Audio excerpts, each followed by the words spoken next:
Assalamualaikum dan salam Sarawakku sayang. Bersama saya Firas Matrang. Berita utama, pembinaan projek Menara Berkembar Panggau Dayak 9 tingkat kini dalam pelaksanaan untuk disiapkan hingga penghujung Disember tahun ini. Menurut Timbalan Premier Sarawak Dato' Ahmad Douglas Unggah Embas, projek yang dibina di tapak seluas 2 hektar itu merupakan usaha sama di antara Yayasan Kebudayaan Dayak DCF dan Dewan Perdagangan dan Perindustrian Dayak DCCI. Ujarnya kedua-duanya akan memiliki menara sebagai ibu pejabat masing-masing apabila siapnya bangunan itu nanti. Beliau berkata demikian selepas meninjau projek tersebut di Jalan Ong Tiang Sui, Kuching pada Isnin. Dalam perkara itu, Dato' Ahmad Douglas Unggah juga menjelaskan projek Panggau Dayak merangkumi komponen kediaman dengan kos sebanyak RM103 juta. Beliau mewakili masyarakat Dayak merakamkan ucapan terima kasih kepada Kerajaan Sarawak di bawah kepimpinan Premier Sarawak Datuk Patinggi Tan Sri Dr. Abang Abdul Rahman Zuhari Tun Datuk Abang Openg yang telah memberikan tapak untuk pembinaan projek tersebut. Kerajaan Sarawak juga katanya telah memperuntukkan RM28 juta untuk projek yang menjadi lambang penyertaan Dayak dalam pembangunan Kuching. Berita seterusnya, sebanyak 320 sumbangan berupa kit peralatan pengurusan jenazah telah diagihkan kepada penduduk di 3 zon di sekitar kawasan Dewan Undangan Negeri Dun Gedong. Menteri Pelancongan Seni dan Budaya Malaysia Datuk Seri Nancy Shukri telah menyerahkan sumbangan tersebut kepada wakil-wakil dari Zon Ulu Gedong, Zon Gedong dan Zon Pangkor di Masjid Al-Kautar, Gedong baru-baru ini. Beliau berharap ia dapat melancarkan lagi segala hal berkaitan pengurusan jenazah oleh penduduk di kawasan ini. Hadir menerima sumbangan berkenaan ialah Penghulu Najib Arbi mewakili Zon Ulu Gedong, Ali Bujang mewakili Zon Gedong dan Ketua Kampung Aju Pet mewakili Zon Pangkor. Sementara itu, Mahathir Oyak dari Kampung Gedong merakamkan penghargaan kepada Datuk Seri Nancy di atas sumbangan tersebut.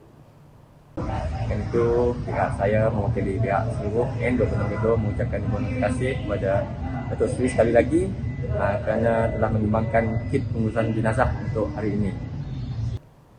Laporan di Sibu, graduan Universiti Teknologi Sarawak UTS mempunyai masa depan cerah apabila Sarawak mempunyai banyak peluang pekerjaan, kaki tangan teknikal dan kejuruteraan, jelas Timbalan Menteri Pendidikan Inovasi dan Pembangunan Bakat Dr. Anwar Rapai. Beliau yang juga ahli Dewan Undangan Negeri Adun Nangka merangkap pengurusi Lembaga Pengarah UTS memberitahu baru-baru ini Kerajaan Sarawak telah menajar 50% biasiswa kepada semua pelajar Sarawak untuk tempoh 5 tahun bagi melanjutkan pengajian di UTS. It is important that as one of the most qualified or knowledgeable person in the society, you have to come back to the university in one another way to contribute, but more importantly, to give back to the society. Beliau berkata demikian ketika berucap pada malam convocation UTS di Kingwood Hotel Sibu pada Ahad.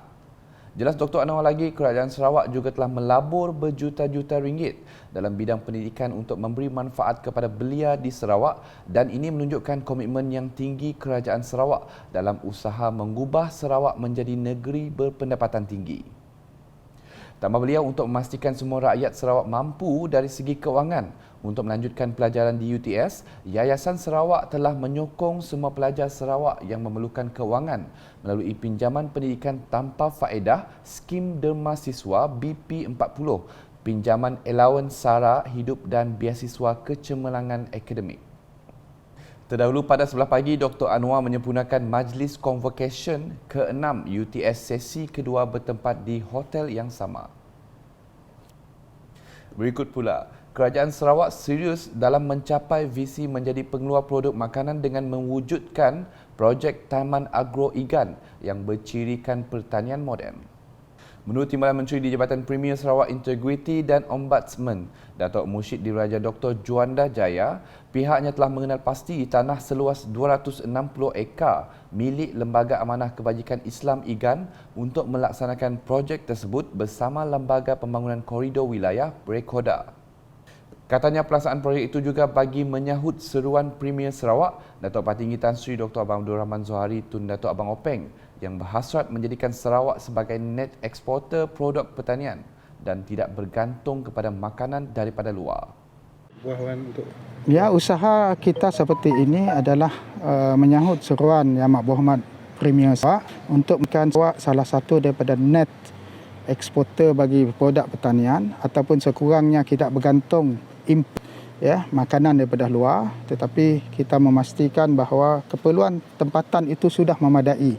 Dan saya dimaklumkan bahawa memang keperluan hasil pertanian di kawasan tempatan pun tidak mencukupi, market sentiasa ada dan sudah pastilah usaha untuk kejayaan yang lebih besar ialah kita mesti mengusahakan volume yang besar.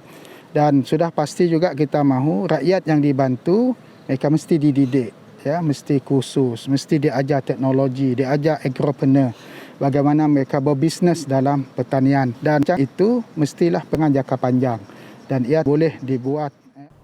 Beliau berkata demikian ketika ditemui selepas melawat ladang fertigasi Cili Kampung Jebungan pada Ahad. Terdahulu pada 9 pagi, Ahli Dewan Undangan Negeri Adun Jemoreng itu telah melawat pelapak projek Taman Agro Igan yang terletak di Jalan Matu Feri Igan bersama 11 agensi kerajaan. Menjelas lanjut, katanya projek mega itu adalah untuk jangka panjang dan ia mensasarkan usahawan tani yang benar-benar serius mahu berjaya dalam industri pertanian. Sementara itu, Dr. Juanda bercadang untuk mengaplikasikan konsep penanaman cili secara fertigasi yang berjaya diusahakan di Kampung Jebungan ke kawasannya di Jemoreng. Menurutnya, dengan sistem dan bimbingan yang betul, projek pertanian itu mampu mengubah nasib penduduk luar bandar, khususnya golongan B40 untuk keluar dari kemiskinan. Satu contoh bagaimana kita mahu bawa ke kawasan DUN N44 Jemoreng, projek ekonomi rakyat akar umbi bagi memastikan golongan B40 dapat dibimbing untuk melakukan aktiviti ekonomi pertanian yang betul-betul terancang yang kita harap dapat mengatasi isu kemiskinan di kawasan luar bandar. Saya dapati contoh yang dibuat oleh pihak Sukip Farming bersama dengan peserta beliau di kawasan Jebungan ini adalah satu contoh bagaimana kita mampu membantu penduduk di kawasan luar bandar di samping meningkatkan pendapatan juga memastikan mereka ada pendapatan sampingan. Bayangkan untuk kawasan seluas 0,5 ekar, penduduk kita boleh menanam sehingga 2,000 pokok cili. Terdahulu, Dr. Juanda sempat merasmikan kejohanan badminton tertutup dan jemputan Jemoreng Badminton Club JBC bertempat di Dewan Masyarakat Kampung Jemoreng. Katanya JBC merupakan satu penanda aras kepada usaha dan komitmen anak muda untuk memajukan kampung. Tambahnya lagi, sebuah lagi dewan akan dibina bersebelahan dengan dewan sedia ada sebagai menghargai pencapaian semasa JBC dalam melaksanakan pelbagai aktiviti termasuk aktiviti kemasyarakatan. Selanjutnya di muka. Penganjuran Sarawak Aktif 2022 bertujuan merealisasikan hasrat dan visi Kerajaan Sarawak menjadikan rakyat di negeri ini mengamalkan budaya hidup sihat dan aktif. Dalam hal ini, Ahli Dewan Undangan Negeri Adun Telian, Royston Valentine menyambut baik program yang julung kalinya diperkenalkan Kementerian Belia, Sukan dan Pembangunan Usahawan Sarawak kerana berjaya menarik penyertaan masyarakat khususnya di bahagian Mukah untuk bergiat aktif dalam aktiviti sukan. Jadi syabas kepada Kementerian Belia dan Sukan dan Pembangunan Usahawan Sarawak yang telah berjaya membangunkan konsep Sarawak Aktif dalam usaha menyemarakkan penyertaan masyarakat Sarawak umumnya dan bahagian Mukah untuk bergiat aktif dalam aktiviti bersukan. Kita dapat lihat Sarawak Aktif ini bertujuan merealisasikan hasrat dan inspirasi kerajaan negeri menjadikan Sarawak negeri yang mengamalkan gaya hidup sehat, aktif sehingga menjadi satu budaya hidup. Beliau berkata demikian dalam ucapan perasmian Sarawak Aktif peringkat bahagian Mukah pada Sabtu lepas di Dataran Pehin Setia, Raja Mukah. Seramai 300 peserta telah mengambil bahagian dalam program tersebut melibatkan pelbagai aktiviti sukan dan riadah seperti Zumba, kayuhan santai, sukan ekstrim basikal BMX dan skateboard, sukan tradisional giwai, sukan tradisional gudi dan sepak raga bulatan. Sarawak Aktif yang diadakan serentak di semua 12 bahagian negeri telah dilancarkan secara rasmi oleh Premier Sarawak, Datuk Partinggi Tan Sri Datuk Abang Abdul Rahman Zohari Tun Datuk Abang Openg di Gedong, Simunjan pada 5 Mac lepas. Pada sebelah petang, Royston telah meluangkan masa menyertai pertandingan bola sepak 5 sebelah Piala Sarjan Paul Telian yang diadakan di Kampung Telian Ulu. Permainan bola sepak tersebut cukup unik kerana dimainkan di kawasan lapang yang becak.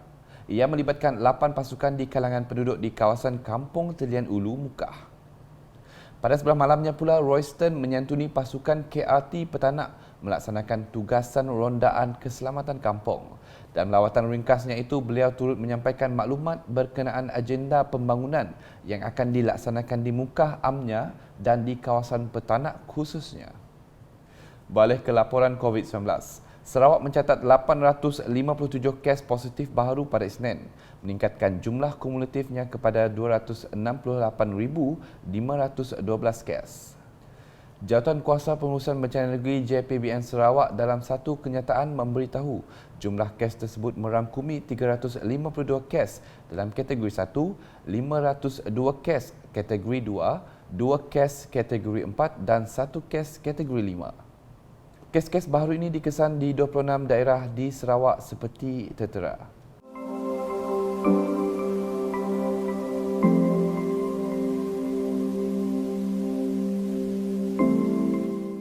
Sementara itu, satu kluster baru dilaporkan iaitu kluster DTI Berkenu 2 Subis melibatkan kluster depo tahanan.